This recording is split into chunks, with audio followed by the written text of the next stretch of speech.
Ash Ketchum's story seems bright and cheerful on the surface, just a plucky kid from a small town living his dream of becoming a Pokemon master, making friends, having adventures, and somehow never aging despite traveling the world for over 2 decades. It's the kind of wholesome narrative that makes parents feel good about letting their kids watch cartoons. Unless, of course, you listen to the fans who have basically turned Ash's journey into a Netflix true crime documentary, complete with conspiracy theories, timeline inconsistencies, and disturbing implications that would make even the most dedicated Reddit detectives proud. These people have analyzed every frame, dissected every dialogue choice, and somehow concluded that one of the most innocent franchises in entertainment history is actually a psychological horror story disguised as a children's show. So let's dive into some of the darkest theories about Ash's journey that fans have cooked up over the years. Theories that range from slightly unsettling to holy crap, this would recontextualize everything I thought I knew about Pokemon. And honestly, some of these theories are so well researched and compelling that you'll start questioning whether the writers were secretly leaving breadcrumbs for a much darker story than anyone realized. Let's start with the big one, the theory that launched 1,000 forum arguments and probably ruined childhood memories for more people than any other fan theory in existence. The coma theory suggests that Ash never actually left Pallet Town, never became a Pokemon trainer, and never had any of the adventures we've watched for the past 25 years. According to this theory, everything we've seen since the first episode has been an elaborate fever dream happening inside Ash's unconscious mind after he got absolutely destroyed by that flock of Spearow in the very first episode. Remember that scene? Ash steals Misty's bike, gets caught in a thunderstorm, and ends up surrounded by angry bird Pokemon, while Pikachu is too weak to defend him. The theory suggests that instead of Pikachu miraculously gaining the power to defeat an entire flock of Spearow, Ash actually got mauled and has been in a coma ever since. And honestly, when you think about it, this theory explains so much about the show's weird inconsistencies. How does Ash never age despite traveling for years? Coma patients don't age in their dreams. Why does he encounter legendary Pokemon constantly when they're supposed to be incredibly rare? Because his subconscious is creating a fantasy where he's the most important person in the world. Why does he never actually become a Pokemon master despite being supposedly talented? Because deep down, he knows he's not actually qualified. The really disturbing part of this theory is how it recontextualizes all of Ash's relationships. Every friend he's made, every Pokemon he's caught, every adventure he's had, it's all just his brain trying to process trauma and create a world where he matters.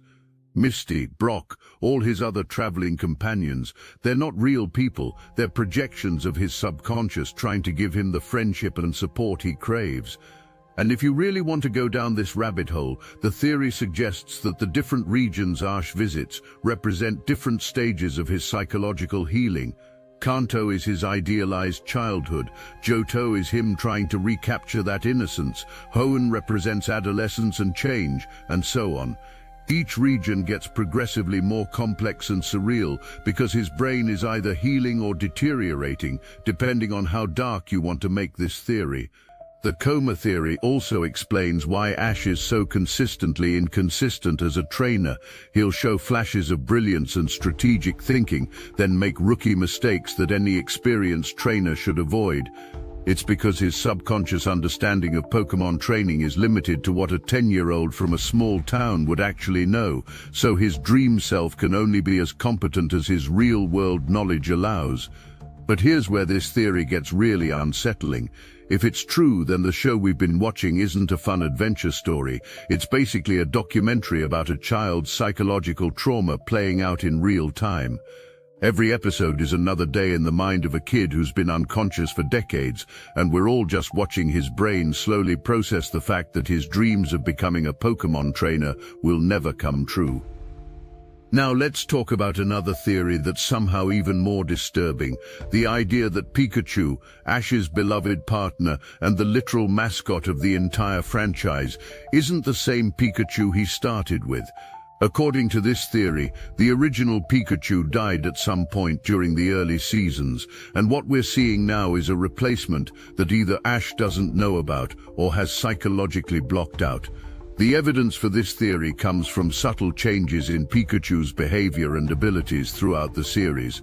Early Pikachu was rebellious, independent, and often refused to obey Ash's commands. Modern Pikachu is loyal, affectionate, and completely devoted to Ash. The theory suggests that this isn't character development, it's because they're literally different Pokémon.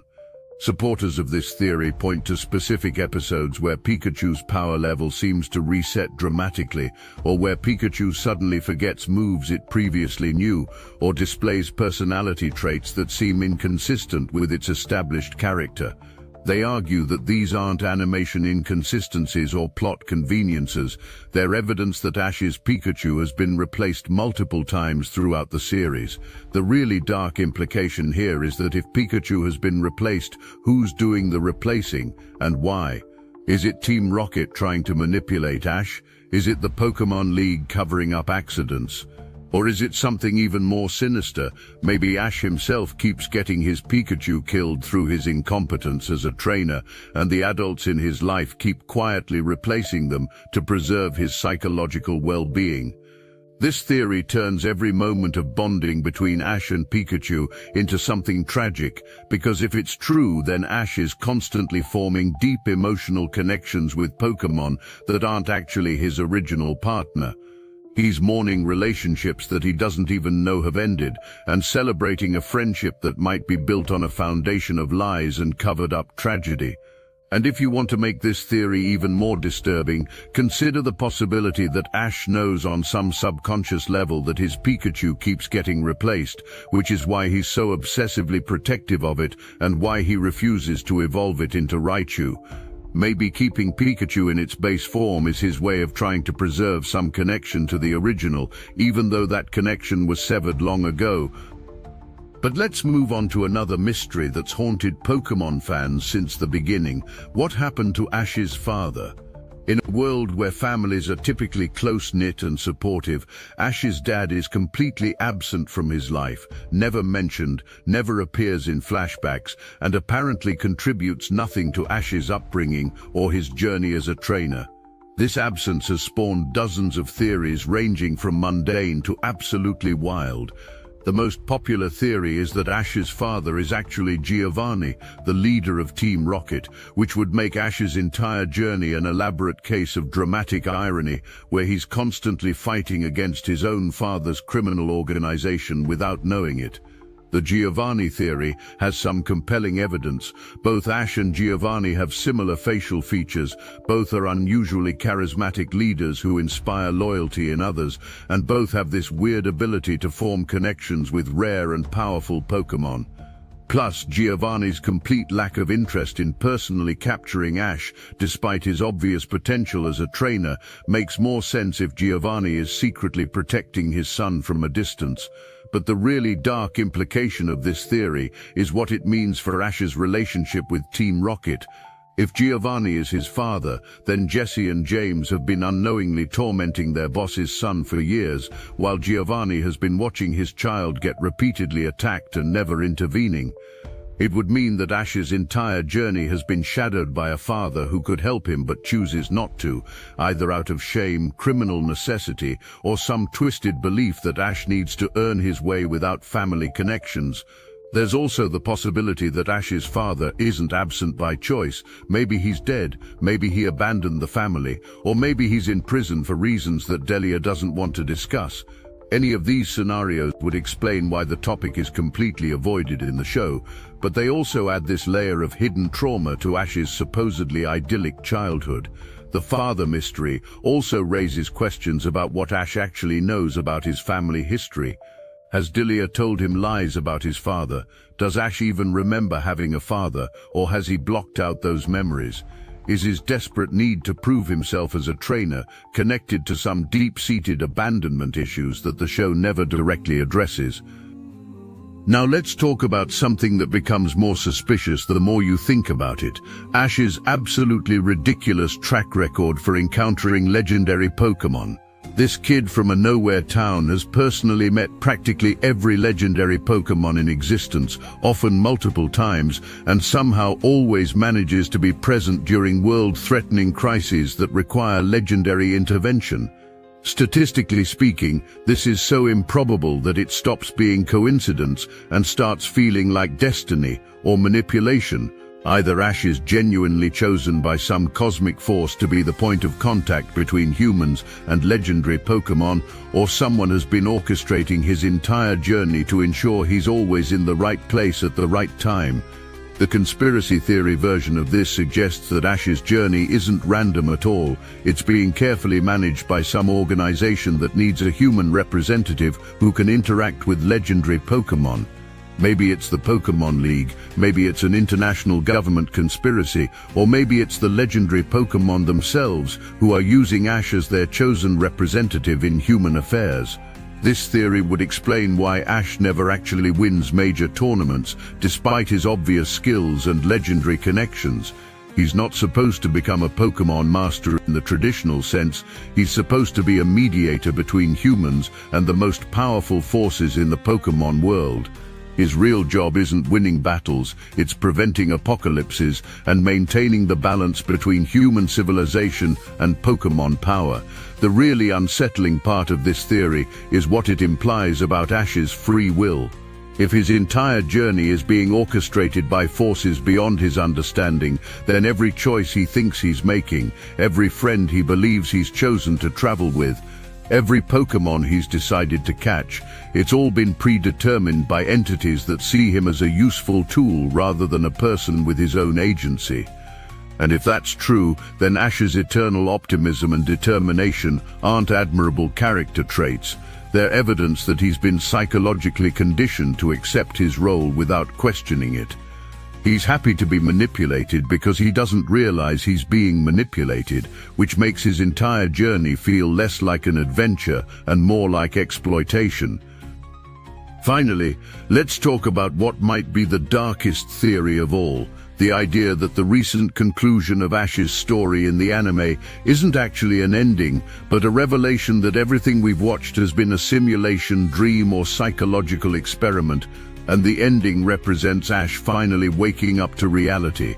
This theory suggests that all the hints about Ash's journey coming full circle, all the callbacks to early episodes, and all the emotional weight of his final decisions aren't just nostalgic storytelling, they're breadcrumbs leading to the revelation that none of it was real. The theory proposes that the ending is supposed to feel like Ash is finally growing up and moving on, because that's literally what's happening. He's waking up from whatever psychological state has kept him trapped in this endless adventure. If this theory is true, then the entire Pokémon anime has been the most elaborate "it was all a dream" twist since Dallas, except instead of just retconning a season, it would retcon 25 years of storytelling. Every emotional moment, every character development, every lesson learned would be revealed as nothing more than the psychological processing of a mind that's been detached from reality for decades. The really devastating part of this interpretation is what it means for the audience. If Ash's journey wasn't real, then all the time we've invested in caring about his story, all the emotional connections we've formed with his adventures, all the life lessons we've learned from his experiences, it's all based on a lie. We've been emotionally manipulating ourselves by caring about the hallucinations of a traumatized child. But maybe that's the point. Maybe the real message of these dark theories isn't that Ash's story is secretly horrific. Maybe it's that the power of storytelling is so strong that it doesn't matter whether the events are real or not. Whether Ash's journey happened in the physical world, in a coma dream, in a simulation, or in the collective imagination of the audience, the impact of that story on the people who experienced it is genuine. These theories persist because they tap into something fundamental about how we relate to fictional narratives. We want to believe that the stories that matter to us have hidden depths, secret meanings, and connections to larger truths about reality. Sometimes that leads us to incredible insights about storytelling and human psychology. Sometimes it leads us to convince ourselves that a children's cartoon about collecting colorful monsters is actually a psychological horror story. Are these wild fan theories based on legitimate evidence, or are they just examples of pattern-seeking behavior gone haywire? Did the writers of Pokémon quietly embed clues for a much darker story than anyone expected, or are fans so desperate for complexity that they're reading meaning into coincidences and inconsistencies? Maybe the real question isn't whether these theories are true, maybe it's whether it matters. Whether Ash's journey is a straightforward adventure story or an elaborate metaphor for trauma and psychological healing, whether Pikachu is his original partner or a series of replacements, whether his absent father is a criminal mastermind or just a deadbeat dad, the story we've experienced is the story that shaped us as viewers. But honestly, if these theories are true, then the Pokémon anime is either the most brilliantly layered piece of children's entertainment ever created, or it's proof that any story will reveal dark secrets if you stare at it long enough and refuse to accept that sometimes a cartoon mouse is just a cartoon mouse. Either way, these theories have done something remarkable. They've taken a story that was designed to be simple and innocent and turned it into a complex meditation on reality, identity, trauma, and the nature of storytelling itself. Whether that's what the creators intended, or just what happens when passionate fans have too much time to think about their childhood entertainment, is probably the greatest mystery of all. Well, stick around for the best Pokémon channel that exists, I guess. I mean, probably anyways.